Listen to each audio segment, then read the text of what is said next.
जय हिंद दोस्तों। आप सभी का स्वागत है शाक्या जी जीके क्लासेस में। अगर आप लोग भी दोस्तों रेलवे ग्रुप डी के पेपर में गणित और रीजनिंग वाले सब्जेक्ट में मेरे भाई फुल में से फुल स्कोर करना चाहते हो तो ये संभावित पेपर 7 पूरा अटेंड कर लेना मेरे भाई। इसमें मैं गणित और रीजनिंग के वो सवाल करवा रहा हूँ जो डेली के पेपर में आ रहे मेरे भाई, ठीक है। तो अगर आपका भी पेपर कल यानी 11 तारीख को 12, 13, 14 या आने वाली डेट्स में है तो ये सारे क्वेश्चन अटेंड कर लेना। इसी प्रकार का लेवल, इसी प्रकार के क्वेश्चन एग्जाम में देखने को मिल रहे हैं मेरे भाई, ठीक है। तो चलिए शुरुआत करेंगे पहले सवाल के साथ। आपकी स्क्रीन पर पहला सवाल आ चुका है। एक बार जल्दी से कमेंट करके बता दें कि आपका पेपर किस डेट में, किस शिफ्ट में और अभी तक एडमिट कार्ड जारी हुआ या नहीं हुआ। तो चलिए दोस्तों, एक क्वेश्चन दोस्तों एलसीएम और एचसीएफ में हर शिफ्ट में इस टाइप का क्वेश्चन पूछा जा रहा है। दो संख्याओं का एचसीएफ और एलसीएम 11 और 7700 है। यदि एक संख्या 275 है तो आपको दूसरी संख्या पूछिए मेरे भाई। तो इसको करने का तरीका आप सभी को पता ही होगा दोस्तों कि दो संख्याओं का गुणनफल उनके लैसे और मैसे के गुणनफल के बराबर होता है। ये सभी को कंसेप्ट पता होगा, ठीक है। तो दो संख्याओं में से एक संख्या उसने 275 दे रखी है। मान लो हमें बी नाम की संख्या निकालनी है और लेकिन हमें एलसीएम कितना दे रखा है, एलसीएम हमें 11 दे रखा है और एचसीएफ हमें 7700 दे रखा है। बस अब आपको सिंप्लीफाई कर लेना है और आंसर कर लेना है। 11 की टेबल से काटो, 11 दूनी 22, 5 बचेगा, 11 पंचे 55, 11 सत्ते 77, ये 700 बार। 25 की टेबल से काट लो, कितनी बार जाएगा, 25 दूनी 50, कितना बचेगा 20, कितना बचेगा दोस्तों 20 बचेगा ना, यहाँ पे 20 बचेगा और 25 सट्टे 200 हो जाएगा। अब आपको करना कुछ नहीं, 11 गुणा 28 करना है, 11 गुणा 28 कर लेना मेरे भाई, ठीक है। तो आपको 11 का मल्टीपल, 11 को मल्टीप्लाई कैसे करते हैं वो ट्रिक तो पता ही है। 8 8 और तो 10 का 0 कैरी 1, 2 और 1 3, 308 आएगा, ऑप्शन नंबर बी। तो ऐसे आपको ये क्वेश्चन को सॉल्व कर लेना है। तो मैं पूरी उम्मीद करूंगा पहला सवाल आप सभी ने बनाया होगा दोस्तों। देखो, जो भी स्टूडेंट परेशान है ना क्या पढ़े गणित और रीजनिंग में क्या नहीं, दोस्तों ये क्वेश्चन अगर आप पढ़कर चले जाते हो गणित और रीजनिंग के लिए दोस्तों, तो आपका एग्जाम में बहुत अच्छा स्कोर जाएगा। ये मैं विश्वास और गारंटी के साथ कह रहा हूँ दोस्तों, ठीक है। जैसे यहाँ पर दे रखा है ए और बी, देखो ये क्वेश्चन हर शिफ्ट में आ रहा है इस टाइप का। ए और बी की वर्तमान आयु को दे रखा है 4 और 5। अब वो कह रहा है 5 साल के बाद ये अनुपात 506 हो जाएगा। तो ए की वर्तमान आयु ज्ञात करना है। देखो ये भी शानदार क्वेश्चन है। एक तरफ ए लिखना है और एक तरफ बी लिखना है। इनका रेशियो दोस्तों 4:5 है दोस्तों, ये वर्तमान है, ठीक है। अब दोस्तों 5 साल के बाद ये रेशियो कितना 5:6 हो रहा है 5 साल के बाद। तो आप देखेंगे पहले ये 4 साल का था, अब ये 5 साल का हो गया, 1 साल की बढ़ोतरी यहाँ पर हुई है। पहले ये बी 5 साल का था, अब 6 साल का हो गया, 1 साल की बढ़ोतरी यहाँ पर भी हुई है। अपने देखे रेशियो में 1 साल की, लेकिन क्वेश्चन कह रहा 5 साल की, तो 1 साल का मान 5 साल दे रखा है। तो कितने गुना, 5 गुना। तो ये तो इनकी जो फ्यूचर एज है ना, यहाँ पर 5 से गुना कर लो और यहाँ पर इनकी फ्यूचर एज निकाल लो। भविष्य की एज कितनी आ गई, 25 साल का ये था भविष्य में होगा, और ये बी कितने साल का होगा, 30 साल का होगा, ठीक है। आपसे क्या पूछा, आपसे पूछा है कि ए की वर्तमान आयु ज्ञात करिए। ये तो 5 साल पहले की है, तो इसमें से 5 साल घटा लो तो ए की वर्तमान आयु 20 हो जाएगी, ऑप्शन नंबर ए। अगला क्वेश्चन, आप मुझे बी की वर्तमान आयु निकाल के बताइए। चलिए बी की वर्तमान आयु निकाल के बताइए कमेंट बॉक्स में। ये लो अगला क्वेश्चन, 2 वर्ष के लिए 5% पर एसआई और सीआई का अंतर 1.50 है, तो राशि ज्ञात कीजिए। देखो आप डिफरेंस वाला फॉर्मूला यूज करके भी कर सकते हो। ये डिफरेंस वाला फॉर्मूला, आप ये फॉर्मूला यूज करके भी इस क्वेश्चन को सॉल्व कर सकते हो मेरे भाई। लेकिन सबसे बेस्ट यहाँ पर दोस्तों इफेक्टिव का कंसेप्ट रहेगा। इफेक्टिव कंसेप्ट क्या लगाना दोस्तों, इफेक्टिव वाला कंसेप्ट में यूज करके इस क्वेश्चन को अपन बहुत कम समय में कर लेंगे दोस्तों, ठीक है। इफेक्टिव वाला कंसेप्ट, तो इफेक्टिव वाला कंसेप्ट क्या कहता है कि 2 साल के 5% की रेट से जो साधारण ब्याज होगा वो होगा 10%। ये दोस्तों आपका एसआई आ गया, ठीक है, ये आ गया एसआई। अब 2 साल के लिए 5% की दर से जो चक्रवृद्धि ब्याज होता है मेरे भाई 10.25 होता है। कितना होता है, 10.25% होता है, ठीक है। ये दोस्तों क्या आ गया, सीआई आ गया। अब आप देख पा रहे होंगे इनके बीच का डिफरेंस कितने का है। इनके बीच का डिफरेंस दोस्तों 0.25% का है, ठीक है मेरे भाई। तो हम अगले पेज पर कैलकुलेशन करते हैं और ये हमें अंतर कितना दे रखा है, 1.50, इसी का अंतर दे रखा है मेरे भाई, ठीक है। तो सोल्व करते हैं अगले पेज पर, ये लो अगले पेज पर सोल्व करते हैं। तो ये 1.50, ये किसका अंतर है दोस्तों? 0.50 का अंतर है। ठीक है दोस्तों, अब आपको पता है मेरे भाई, आपको क्या चाहिए? मूल राशि चाहिए। उससे पहले आप पॉइंट से, ये पॉइंट हट जाएगा दोस्तों। ठीक है, तो यहाँ पे मूल राशि 100% का मान चाहिए आपको। तो 25 की टेबल से 4 बार काट लो। ठीक है, और 150 का 4 गुना कितना होता है दोस्तों? 150 का 4 गुना कितना होगा? यहाँ 15 चौक 60, 600 रुपये होगा। यहाँ पे आपको आंसर टिक कर लेना 600 रुपये। तो दोस्तों ब्याज निकल कर मूलधन कितना आया? 600 रुपये आया, जो कि ऑप्शन नंबर बी में दे रखा है दोस्तों। मैं पूरी उम्मीद करूंगा ये सवाल भी आप लोगों ने बना लिया दोस्तों। ठीक है, चलिए अगला सवाल बनाकर बताइए जल्दी से। दोस्तों आज मैं आपके लिए कुछ क्वेश्चंस होमवर्क में भी लेके आया हूं, तो प्लीज आप वीडियो के लास्ट तक बने रहें और क्वेश्चंस के होमवर्क वाले क्वेश्चन के आंसर भी आप कमेंट बॉक्स में करें। ठीक है, तो देखो 38 एज इट इज लिख लेना है। इस क्वेश्चन को डायरेक्ट सॉल्यूशन के साथ पढ़ा करो। प्लस का मतलब क्या बताया? भाग बताया, भाग लगा लो। और माइनस का अर्थ उसने क्या बताया? माइनस का अर्थ उसने बताया गुणा बताया, तो गुणा लगा लो दोस्तों। ठीक है, माइनस का अर्थ उसने क्या बताया गुरु? गुणा बताया, तो यहाँ पे गुणा लगा दो। और गुणा के अर्थ क्या बताया उसने? भाग बताया। गुणा, रुको, गुणा का अर्थ क्या बताया उसने? गुणा का अर्थ है माइनस, गुणा का अर्थ उसने माइनस बताया, माइनस लगा लिया। और भाग का अर्थ उसने क्या बताया? भाग का अर्थ प्लस बताया, तो प्लस लगा लिया। ठीक है, तो अब सोल्व कर लो। ये वैल्यू 19 दूनी 38 हो जाएगी। ये वैल्यू कितनी हो जाएगी? 16 दूनी 32 हो जाएगी। ये 2 आ जाएगा और इसको गुणा कर लो 16 से, यानी 32। यानी 32 माइनस 17 प्लस 3। अब आपको पता है ये वैल्यू कितना देखेगा? माइनस का 14, और आपको 32 घटा लेना है। तो आपको यहाँ पे 18 गुणा 14, 18 प्लस 14 32 होता है। तो यहाँ पे आपको ये टिक कर लेना है 32 है। ठीक है मेरे भाई, तो ये आपको सॉल्यूशन कर लेना है दोस्तों। देखो होमवर्क क्वेश्चन मिलेंगे, ये आप ध्यान रखना, क्योंकि बहुत सारे स्टूडेंट कहते हैं सर होमवर्क क्वेश्चन भी दिया करो। तो यहाँ पे आपको चतुर्थानुपाती याद करना है, पॉइंट वाला। चतुर्थानुपाती क्या कहता है गुरुजी? बी गुणा सी अपॉन में ए करना है। तो दोस्तों 1.2 गुणा में 6 करना है। अब आपको पता है मेरे भाई, ये 0.8 क्या करेगा? इस पॉइंट को हटा देगा। ठीक है, डायरेक्ट 4 की टेबल से, 4 की टेबल से 2 बार, 4 की टेबल से 3 बार, 2 की टेबल से 3 बार, और 3 गुणा 3 क्या होता है? 9। Option number A. ठीक है मेरे भाई, देखो अगर आप लोग चैनल पर पहली बार विजिट कर रहे हो तो आप सभी से एक रिक्वेस्ट है, चैनल को सब्सक्राइब करके बेल नोटिफिकेशन सबसे पहले दबा दो दोस्तों। ठीक है, क्योंकि आने वाली हर नई वीडियो का नोटिफिकेशन तभी आपको मिलेगा जब आप बेल नोटिफिकेशन प्रेस करोगे। जनसंख्या कितनी? 5,000 है।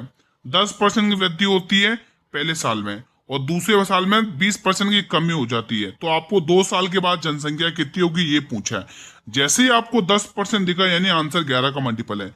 10% का मतलब 100% थी, 100 से कितनी हो गई? 10 बढ़ गई, यानी 110 हो गया। और 110 में 11 का मल्टीपल है, तो 11 का मल्टीपल तो गुरु ऑप्शन नंबर ए दिख रहा है। ये नहीं है, ये नहीं है, ये नहीं है। हो गया क्वेश्चन सॉल्व। आगे बढ़ जाए क्या? लेकिन मैं आपको पूरा करा देता हूँ, कोई दिक्कत नहीं, क्योंकि मेरे बहुत से भाई बहन कहेंगे सर आपने शॉर्ट में करवा दिया, पूरा सॉल्यूशन भी नहीं किया। तो 10% की फ्रैक्शन वैल्यू 1/10, 10 पे 1 की वृद्धि यानी 11 हो चुकी है वैल्यू। ठीक है, फिर 20% की फ्रैक्शन वैल्यू 1/5 होती है, 5 पे 1 की कमी 4 हो गई है। अब आपको ये सॉल्यूशन कर लेना है। आपको पता है ये वैल्यू 50 आएगी, और 50 की टेबल से 5,000 को काटोगे तो 100 बार जाएगा। ठीक है, 11 चौके 44 होता है। 44 गुणा 100 कर लो। अब वो आपके ऊपर है, डायरेक्ट करना है कि एक झटके में उड़ाना है। देखो दोस्तों, अगर सिलेक्शन लेना है ना और भीड़ में से निकलना है, तो ये तरीके आपको आने चाहिए। जनसंख्या देखो, ये आपको एक मैंने सिखा दिया दोस्तों। अब इसी टाइप का एक क्वेश्चन मैंने आपको होमवर्क में दिया है, तो प्लीज मुझे इसका आंसर कमेंट बॉक्स में दीजिएगा। मैंने कहा था आज मैं होमवर्क में कुछ क्वेश्चंस लेके आया हूं जो आपको करने हैं आंसर कमेंट बॉक्स में। ठीक है, चलिए अगला प्रश्न ये आ चुका आपकी स्क्रीन पर है। क्वेश्चन नंबर 8 बताइए, किंग को PRMT लिखा जाता है तो रैन को क्या लिखा जाएगा? तो देखोगे क्या आता है मेरे भाई? 11 नंबर पे P आता है, 16 नंबर पे, यानी 11 से 16 प्लस 4 देखने को मिला है। ठीक है, 11 से 16 प्लस 5 देखने को मिला है। तो R आता है 18 पे, 18 प्लस 5 23। फिर यहाँ पर तो कुछ लॉजिक अलग बन रहा है, मुझे लग रहा है लॉजिक कुछ अलग है दोस्तों। लॉजिक इसमें कुछ अलग लग रहा है, ये नहीं लग रहा है। तो गुरुजी लॉजिक क्या लग रहा है? लॉजिक ये लग रहा है K का जस्ट अपोजिट P है, I का जस्ट अपोजिट R है, N का जस्ट अपोजिट M है, और G का जस्ट अपोजिट T है। समझ में आ गया दोस्तों कैसे करना है? दोस्तों समझ में आ ही गया होगा। ठीक है, तो A का अपोजिट Z होता है, तो B दूसरे नंबर पे Z आएगा, वही हमारा आंसर होगा दोस्तों। ठीक है, R का अपोजिट I होता है, जहां पर I से स्टार्ट होगा वही हमारा आंसर होगा। और एन का अपोजिट एम होता है, जहां पर एम आएगा वही हमारा आंसर होगा। देखो ये वाले क्वेश्चन ऐसे आपको कर लेना है, ठीक है मेरे भाई। अगला क्वेश्चन, भाई चीजें क्लियर हैं तो आपसे रिक्वेस्ट है वीडियो को लाइक करके हमारा भी मनोबल बढ़ाते रहें दोस्तों। एक बार सभी विद्यार्थी वीडियो को लाइक कर लेंगे, मेरे जो भी डेली स्टूडेंट्स हैं। इसके 1 घंटे बाद आपका जो फुल पेपर आएगा ना मेरे भाई, वो जरूर अटेंड करके जाना। जिसने कल फुल पेपर अटेंड किया था और जिसका आज पेपर है उसको बहुत बेनिफिट हुआ है मेरे भाई, ठीक है। तो वो कल वाली क्लास की अकॉर्डिंग ही आपको आज वाला पेपर भी फुल अटेंड करना है, 11 तारीख को जिसका भी पेपर है। तो 1 घंटे बाद आपकी वो क्लास आएगी। देखो आपको समीकरण दे रखा है, ये रहा, ये समीकरण आपको दे रखा है। और इस समीकरण में आपको एन का डी से क्या संबंध है या डी का एन से क्या संबंध है ये पूछा है दोस्तों, ठीक है। तो चलिए बनाते हैं। ऐसे क्वेश्चन को आप ओरल भी बना सकते हो दोस्तों, ठीक है। तो पहले यहाँ पे ये वाला क्या, इसका मतलब क्या बता रखा है कि पी क्यू की बहन है, मतलब क्यू की बहन कौन है, पी। तो डी की बहन कौन है, एम। तो ये बहन है दोस्तों, तो हमने माइनस से डिनोट कर लिया। फिर आप देखो ये डॉलर वाला सिंबल देखो, इसका मतलब क्या बताया कि पी क्यू का पिता है, यानी क्यू का पिता कौन है, पी। तो दोस्तों क्यू का पिता कौन है, पी। तो एम का पिता कौन है, एल। तो दोस्तों ये पिता है इसका, ये क्या है दोस्तों, इसका एम। एल का क्या है, एल का पुत्र कौन है, एम है दोस्तों। मतलब पिता है ना, तो पुत्री होगी ना भाई, ये तो माइनस में ना, ठीक है। अब आगे क्या बोल रहे हैं, हैशटैग का मतलब बता रखा उसने कि पी क्यू की माँ है, यानी एल की माँ कौन हो जाएगी, एन हो जाएगी। एल की माँ कौन हो जाएगी, एन हो जाएगी। समझने की कोशिश करिएगा, ये पिता किसका था, एम और डी का, है ना। एम और डी का पिता है। अब आपसे पूछा क्या है, एम और डी का पिता है, लेकिन आपसे पूछा क्या है, आपसे पूछा क्या है कि एन का डी से क्या रिश्ता है, डी क्या कहेगा एन को। देखो पिता है एल, पिता की माँ कौन होती, दादी होती है, पिता की माँ तो दादी होगी, ऑप्शन नंबर ए, ठीक है।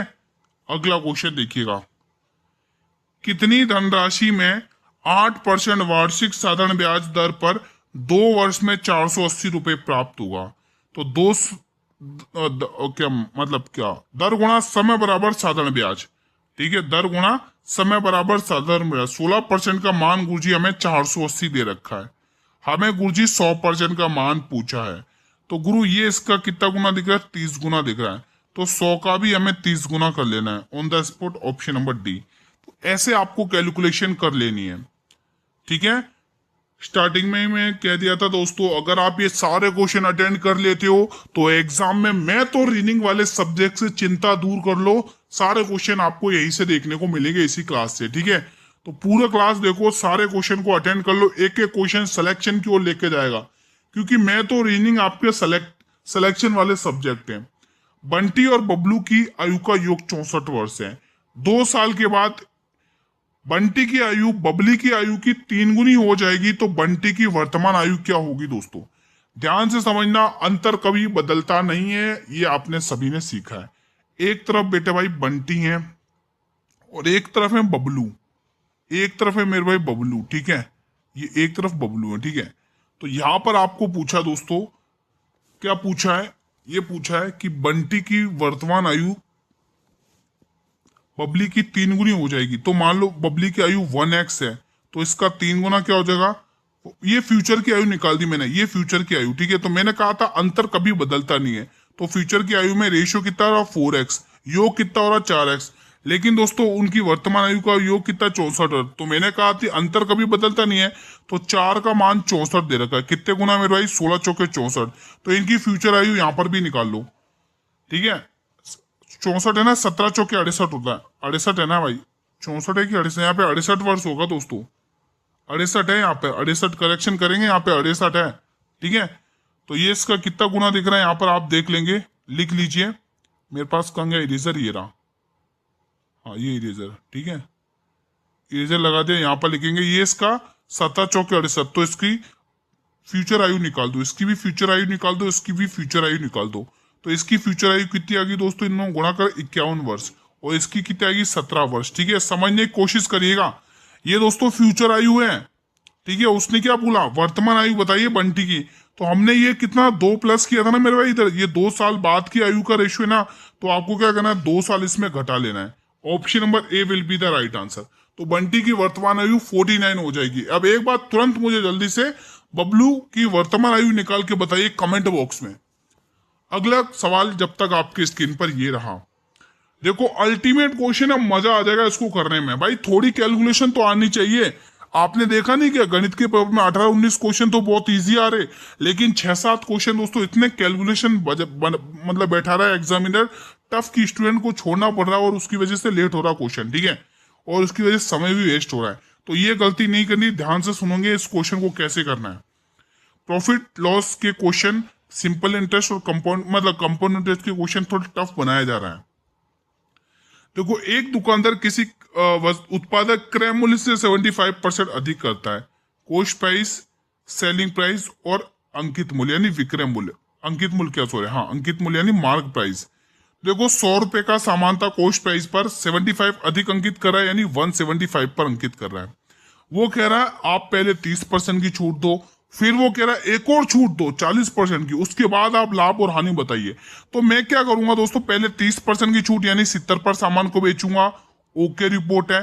फिर मैं क्या कहूंगा 40% की छूट यानी मैं फिर से सामान को 60% पर बेचूंगा। अब मेरा जो आएगा वो सेलिंग प्राइस निकल के आ जाएगा। तो यहाँ पे आप 2 जीरो से ये 2 जीरो हटा लोगे सिंप्लीफाई करके, ये 2 जीरो यहाँ के, ठीक है, ये 2 जीरो हट गए इससे। अब आप थोड़ा और सिंप्लीफाई करो, 100 को दोस्तों आप 10 गुणा 10 लिख सकते हो, कैलकुलेशन को इजी करने के लिए ओके रिपोर्ट लिख सकते हैं। तो यहाँ पे देखो आपको करना क्या है दोस्तों, कुछ नहीं करना है दोस्तों, आपको करना क्या, आपने रुको 2 जीरो से यहाँ से हटा लिया है ना, ठीक है, 5 ही टेबल से काट लो 2 बार, ठीक है, और 5 ही टेबल से इसको काटो, कितनी बार जाएगा, पचम 5 दिया 15, 2 पचम 25, ठीक है, 5 दिया 15, 2 पचम 25, ठीक है, और 2 की टेबल से काटोगे 3 बार, ठीक है दोस्तों। अब यहाँ पे देखो 7 दिया 21, अब 21 गुणा 5 कितना, 21 पंचे 105 का, 5 के ही 10, 21 दिया 63, 63 और 10 73। अब आपने क्या देखा नीचे एक 10 और था, तो यहाँ पे 73.5 आएगा आंसर, ठीक है। अब यहाँ पे देखो 100 रुपए का सामान था, 73.5 पर बेच रहे हो, यानी हानि हो गई यहाँ पर। तो भाई लॉस हो गया, कितने का लॉस हुआ, पहले आप 73 घटा लो 100 में से, तो 100 में से जैसे 73 घटाओगे 27 बचेगा, 27 में से 0.5 और घटा लो तो 26.5 बचेगा, हानि हो जाएगी, ऑप्शन नंबर सी। तो बहुत ही शानदार सवाल था और आप लोगों ने कर लिया होगा इस क्वेश्चन को भी। ये लो अगला सवाल आपके स्क्रीन पर। अब ये क्वेश्चन मैं आपको होमवर्क में दूंगा, क्योंकि इस टाइप का मैथमेटिकल ऑपरेशन वाला मैंने एक क्वेश्चन करवाया। तो प्लीज मुझे आंसर इसका कमेंट बॉक्स में दीजिएगा आप सभी, ठीक है मेरे भाई। अगला सवाल आपके स्क्रीन पर है, दी अंग्रेजी वर्णमाला क्रम के आधार पर दी गई श्रृंखला में प्रश्न चिन्ह के स्थान पर क्या आएगा। तो 5 दूनी 10, 5 तिया 15, 5 चौक 20, 5 25, ऑप्शन नंबर बी। तो ये क्वेश्चन आपको इजी था, आपने बना लिया होगा एक झटके में, ठीक है मेरे भाई। पूरा सॉल्व करने की जरूरत ही नहीं पड़ी, भले अगर आपको शक हो रहा है कि गलत भी हो सकता है तो एक बार और चेक कर लो। 17 से 15 -2, 15 से 13 -2, 13 से 11 -2, अब 11 में -2 करो 9 आएगा, और 9 पे क्या आता, आई आता, तो आई से तो यही है 25 भी आ रहा है और आई से भी स्टार्ट हो रहा है, ठीक है। तो ये चीज आप देख सकते हैं। वो कह रहा है कि 16,000 रुपए राशि पर अर्धवार्षिक रूप से, अर्धवार्षिक का रूप का कंसेप्ट क्या होता है कि गुरुजी हाफेली का कंसेप्ट ही होता है, छमाही का कंसेप्ट ही होता है, दर आधी हो जाती, समय दुगना हो जाता है। 10% वार्षिक चक्रवृद्धि ब्याज की दर से कितने वर्षों में ये धनराशि 18,522 रुपए हो जाएगी। गुरुजी इधर दे रखा मूलधन, तो हम इसको इंग्लिश में प्रिंसिपल कहेंगे, और गुरुजी इधर दे रखा मिश्र धन, जिसको हम इंग्लिश में अमाउंट कहेंगे। तो गुरुजी मूलधन दे रखा 16,000 रुपए, ओके रिपोर्ट है, और जो हमारा मिश्र धन है वो कितना दे रखा, 18,522 रुपए दे रखा है। मैं अगर 2 की टेबल से काटूंगा 2 अट्ठे 16, यानी गुरुजी ये 8,000 रुपए आएगा, और ये 2 नम 18 कितना, 2 दूनी 4 और 2 छंग 12, 2 एकम 2। तो गुरु हमें यहाँ पे ये चीज दिख गई, ये क्यूब रूट दिख रहा है। ये किसका क्यूब रूट दिख रहा है दोस्तों, ये क्यूब रूट 3 साल, ठीक है। सुनना, समय 3 साल दिख रहा है, तो ये किसका 20 का क्यूब रूट है, और ये आपका दिख रहा है 21 का क्यूब रूट। ध्यान से सुनना दोस्तों, समय 3 साल है, यानी कि आपको समय 3 साल दिख गया दोस्तों। अब आप सोच रहे हो कि गुरु समय तो 3 साल है लेकिन ऑप्शन में 3 साल नहीं है। अरे मेरे भाई, ये अर्धवार्षिक का केस है। अर्धवार्षिक के केस में अपन ने क्या सुना था कि दर आधी हो जाती, समय दुगना हो जाता है। तो ये दुगना समय है, दुगना समय, ठीक है, दुगना समय। तो इसका आधा क्या होगा, 1.5 साल होगा, ठीक है। तब ये आपको पूछेगा दोस्तों, 1.5 वर्ष हो जाएगा, इसका आंसर ऑप्शन नंबर डी, ठीक है दोस्तों। पहले 1.5 साल रहा होगा, तभी तो दोस्तों ये 3 साल हुआ है। आप भी थोड़ा दिमाग लाए हैं दोस्तों, ठीक है। चलिए अगला क्वेश्चन देख लेते हैं, अगला सवाल देख लेते हैं। किंग को 9713 और ITCH को 2945, तो आपके लिए आई के लिए कोड पूछा है। आई के लिए कोड पूछा तो इसमें एक कॉमन नंबर देख लो, 9 यहाँ पर भी आ रहा है, 9 यहाँ पर भी आ रहा है, तो इसका सही आंसर हो जाएगा ऑप्शन नंबर डी। ठीक है मेरे भाई, ये लो अगला सवाल एक बार फिर से आपके स्क्रीन पर है। अब ये क्वेश्चन भी अल्टीमेट और शानदार लेवल का, भाई मजा आ जाएगा इसको करने में। गुरु हमें देख रहा है 4% की कमी, 4% की कमी मतलब कि यहाँ पर 3 का मल्टीपल दिख रहा है, मतलब 4% की कमी का मतलब 96, और 96 पर बेचा है और 96 में 3 छुपा हुआ है, तो 3 का मल्टीपल चेक करो, डायरेक्ट फैसला ऑन द स्पॉट कर दो। 6 4 10, 7 और 4 11, 21, 21 और 2 23, ये आंसर नहीं होगा। ठीक है, 6 4 10, 17 2 19, ये आंसर नहीं होगा। 7 3 10, 10 6 16 4 20 2 22, ये आंसर नहीं होगा। ठीक है, और आप देखो 6 4 10, 10 और 4 14, 14 7 21, ये आंसर होगा ऑप्शन नंबर डी। बताइए, ऐसे क्वेश्चन को तो कलम भी उठानी नहीं पड़ रही है, ओरल ही कर पा रहे हो आप लोग। ठीक है, ये 85,000, 85,000, 11% की कमी हुई है, यानी कि गुरु जी 100% की 100% पॉपुलेशन थी, 11 की कमी हो गई। गुरु इसको हमने कितने पे बेच दिया? 89 पर। फिर आप देखोगे यहाँ पर 4% की फिर से कमी हुई है, यानी 4% की डायरेक्ट मैं फ्रैक्शन वैल्यू लिख रहा हूँ दोस्तों, समझने की कोशिश करिएगा। ठीक है, 1/25 होती है, कितनी होती है? 1/25, तो आप कहोगे 25 रुपए का सामान, एक की कमी गुरु 24 पर बेच दिया। अब 24 में 3 गुना क्या छुपा हुआ? 3 गुना 8 छुपा हुआ कि नहीं हुआ? तो आप 8 का मल्टीपल देख लो या 3 का मल्टीपल देख लो। ठीक है,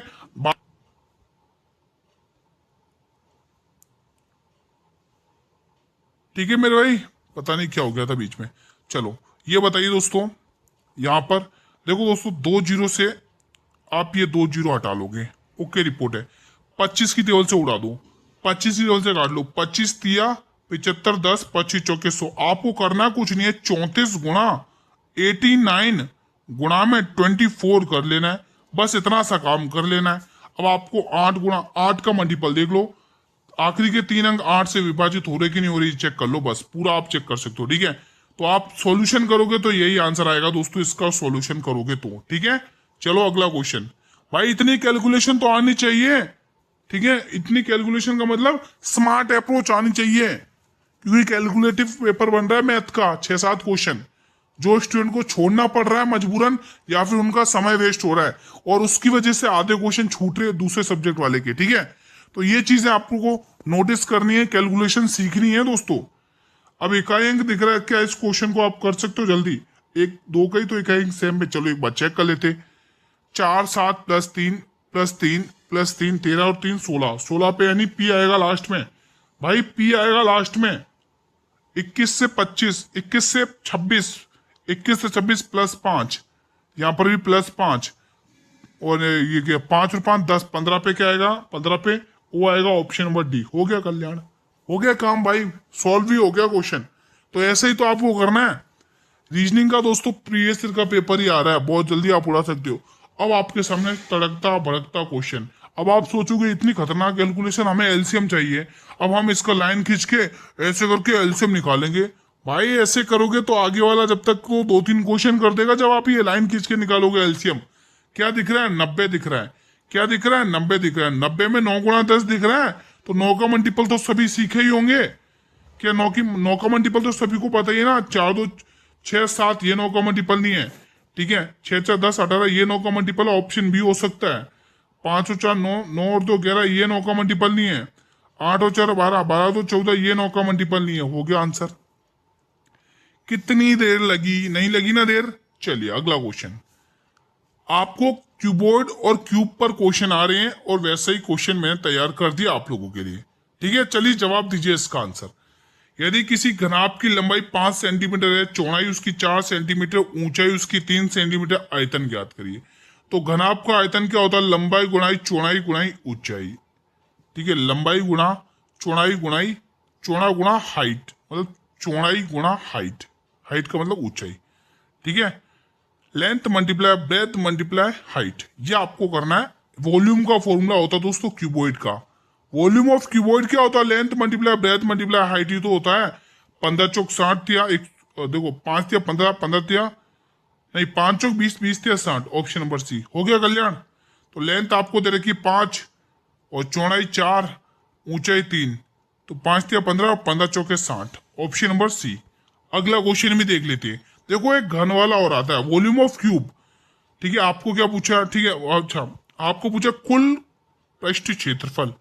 ठीक है, तो यहाँ पे आपको देखा 216, और कुल पृष्ठ क्षेत्रफल क्या होता है घन का, एक क्यूब, भुजा का क्यूब होता है। कितना दे रखा आपको 216, तो आपको भुजा तो पता चल गई क्या आएगा, है ना, भुजा तो पता चल चुकी है क्योंकि 6 का क्यूब होता ही है। चलो अगला सवाल भी बना दो। अब ये का क्वेश्चन दोस्तों, इस टाइप का क्वेश्चन 5 स्टार लगा लो, हर शिफ्ट में देखने को मिल रहा है, 5 स्टार लगा लो। हर शिफ्ट में आ रहा है ये क्वेश्चन, 2-1 क्वेश्चन आ रहे हैं ऐसे हर शिफ्ट में। सही बता रहा हूं दोस्तों, क्वेश्चन पूछ रहा है ऐसे ऐसे कितने प्रतीक हैं, मतलब कि ऐसे कितने प्रतीक जिनके ठीक पहले पहले मतलब प्रत्येक के ठीक पहले एक अक्षर होना चाहिए और ठीक बाद भी एक अक्षर होना चाहिए, मतलब कि बीच में प्रतीक होना चाहिए, इधर भी अक्षर होना चाहिए और इधर भी अक्षर होना चाहिए। कहने का मतलब, तो प्रतीक चिन्ह को ढूंढो, प्रतीक कहां पर है, एक अक्षर ये रहा, एक अक्षर है, एक जोड़ा यहां बन गया, एक जोड़ा यहां पर बन गया भाई। ठीक है, वापिस प्रतीक देखो, प्रतीक ये रहा, एक जोड़ा एक जोड़ा, एक जोड़ा यहां पर बन गया, 2 जोड़े बन गए। फिर वापिस देखो, ये भी आगे ये भी आगे, एक जोड़ा यहां बन गया, प्रतीक देखो, ये भी आगे ये भी आगे, एक जोड़ा यहां बन गया। अब कोई प्रतीक दिख ही नहीं रहा है, तो 1 2 3 4, option number C. Okay report है, ऐसे क्वेश्चन कर लेने। ये लो अगला क्वेश्चन। अब ये शानदार क्वेश्चन है, इसीलिए मैंने रखा लास्ट में ये क्वेश्चन। ठीक है, तो एक गोल मैच के पैत केंद्र की ओर मुख करके बैठे हुए भाई 7 व्यक्ति हैं। तो चलो भाई 7 व्यक्ति हैं, तो हमें 7 लाइनें बना लेनी है। हमने 6 बना ली, 1 लाइन और बना लेते, 7 हो चुकी है। वो कह रहा एक्स के दाईं ओर गिरने पर एक्स और जेड के बीच केवल 2 व्यक्ति बैठे। केवल आते ही मजा आ जाता भाई, केवल आते ही मन खुश हो जाता भाई, क्वेश्चन में अब बहुत जल्दी सॉल्यूशन हो जाएगा। तो एक्स बना लो, एक्स के दाईं एक्स, जेड और एक्स के बीच केवल 2 व्यक्ति, तो जेड यहां पर चाहे तो बना दो, ये 2 व्यक्ति बैठे हुए। ठीक है, आगे बढ़े, आगे क्या कह रहा है, जेड और डी के बीच केवल 2 व्यक्ति बैठे हो। फिर से केवल, यानी फिर से मन खुश, जेड और डी देखो, जेड और डी के बीच में केवल 2 व्यक्ति बिठाने आपको, जेड और डी के बीच में। तो जेड और डी के बीच में कैसे बैठेंगे, केवल 2 व्यक्ति, 1 और 2, यहां पर डी बैठ जाएगा। अब ये 2 व्यक्ति बैठ चुके जेड और डी के बीच में। आगे बढ़ते हैं, एक्स यहां पर बिंदु है, ठीक, एक्स और बी के बीच केवल, दोस्तों ये बी है ना यहां पर है, ये बी यहां से उठ के यहां पर है, यहां पर लिख लो ये बी। ठीक है, हाँ अब क्वेश्चन देखो, एक्स और बी के बीच केवल 3 व्यक्ति बैठे हुए हैं। एक्स और बी के बीच में केवल 3 व्यक्ति बिठाने आपको, एक्स और बी के बीच केवल 3 व्यक्ति। अगर यहाँ पे थे 1 2 3, फिर बी कहां बैठेगा, तो 1 2 3 यहाँ बी बैठ जाएगा, तो बी की जगह यहाँ कंफर्म हो रही। अब देखो इसके बीच में 1 2 3, ये व्यक्ति 3 आ चुके हैं। आगे बढ़ते हैं, ए सी के ठीक बाई बैठाना है, मतलब सी के ठीक बाई आपको ए बैठाना है।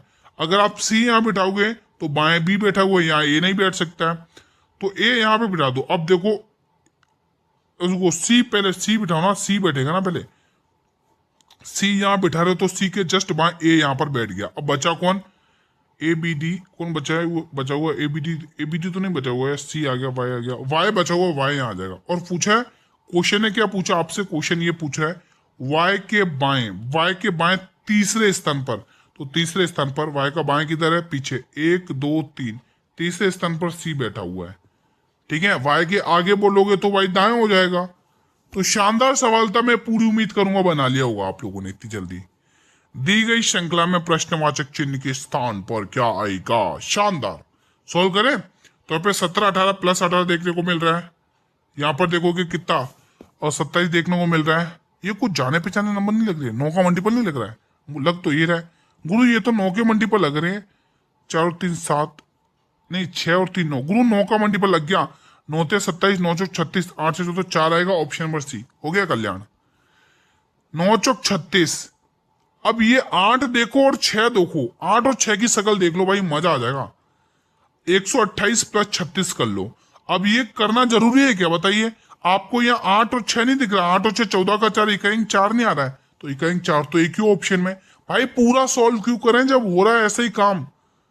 ठीक है, तो ये दोस्तों आपको सोल्व करना है, ये क्वेश्चन आपकी स्क्रीन पर है, मजा आ जाएगा। ये सिंप्लीफिकेशन का क्वेश्चन है भाई। 81 दिख रहा है ये आपको ये जेल तोड़ देगा, ये 8 बना देगा, जेल तोड़ के बाहर आ जाएगा, ठीक है। माइनस, अब आपको पता है 10 गुणा 7 क्या होता है, ये 49/7 का स्क्वायर होता है, ठीक है। तो ये जेल तोड़ के बाहर आ चुका है। आप देखोगे यहाँ पर 70 देखने को मिल रहा है, और यहाँ पर देखोगे तो कितना 90 देखने को मिल रहा है, और यहाँ पर कितना देखने को मिल रहा है, ये 70 है दोस्तों, ठीक है। यहाँ पर 20 देखने को मिल रहा है, ठीक है मेरे भाई। कोई दिक्कत नहीं है। तो माइनस माइनस क्या होता है, 90 माइनस 90। रुको, कुछ ना कुछ मिस्टेक हो गई भाई, 1 मिनट और चेक कर लेते हैं, 1 मिनट और चेक कर लेते हैं। यहाँ पर सॉल्व करते हैं। देखो 81 आ गया, ये आ गया, स्क्वायर से स्क्वायर गया, 81 आ गया, और ये आ गया 70। तो 81 और ये 89 होगा ना। मैंने यही तो गलती कर दी थी, यहाँ 70 आ जाएगा। बस इतनी छोटी सी गलती की वजह से पूरा आंसर गलत हो रहा है, ठीक है। तो ये देख रहा है माइनस का 90, और माइनस का 90 यानी ऑप्शन नंबर बी, क्योंकि 89 में से आप जब माइनस का 90 घटाओगे तो माइनस का 1 आएगा, वो भी माइनस का, ठीक है मेरे भाई। तो यहां से आपको बी वाला ऑप्शन टिक कर लेना है। तो फिलहाल आज का सेशन यहीं पर वाइंड अप करते हैं। बताइए इन 25 क्वेश्चन में से आपने कितने सवाल बना पाए आज की क्लास से। मैंने कहा था स्टार्टिंग में, जो बच्चे ये 25 क्वेश्चन अटेंड करेगा उसको एग्जाम में बेनिफिट मिलेगा। कल की क्लास में जिसने भी अच्छा स्कोर किया था मैथ में, वो आज का पेपर देखे है, बहुत क्वेश्चन हूबहू उस क्लास से देखने को मिले हैं, ठीक है। तो आप भी ये मौका मिस मत किया करें। मैं आपके लिए डेली मेहनत कर रहा हूं, इसी टाइम पर ठीक वैसा ही कंटेंट करवा रहा हूं जैसा एग्जाम में देखने को मिल रहा है। अगर ऐसा मिल जाता है सारा कंटेंट एक साथ और हूबहू क्वेश्चन देखने को मिल जाते हैं आपको एग्जाम में, फिर इससे बेस्ट क्या चाहिए भाई। थोड़ी एक 19-20 का ही तो फर्क पड़ा, डिजिटी तो चेंज हो रही है, कंसेप्ट और दोस्तों वही क्वेश्चन तो वैसे ही का वैसे ही आ रहा है, फिर इससे बेस्ट आपको क्या मिलेगा, ठीक है। वीडियो पसंद आई तो वीडियो को लाइक करके दोस्तों शेयर भी कर लो दोस्तों, ताकि हमारा भी मनोबल बढ़ा रहे दोस्तों, ठीक है दोस्तों। हर एक प्रयास हम आप लोगों के लिए करेंगे दोस्तों। वीडियो को लाइक और शेयर करते रहें आप लोग, ठीक है। और चैनल पर नए हो, चैनल को सब्सक्राइब करके बेल नोटिफिकेशन बेल को प्रेस कर लो, ताकि आने वाले हर एक नई वीडियो का नोटिफिकेशन मिलता रहे। पीडीएफ तो आपको टेलीग्राम चैनल पर मिल जाएगी, जिसका लिंक वीडियो के डिस्क्रिप्शन बॉक्स में गिवन है।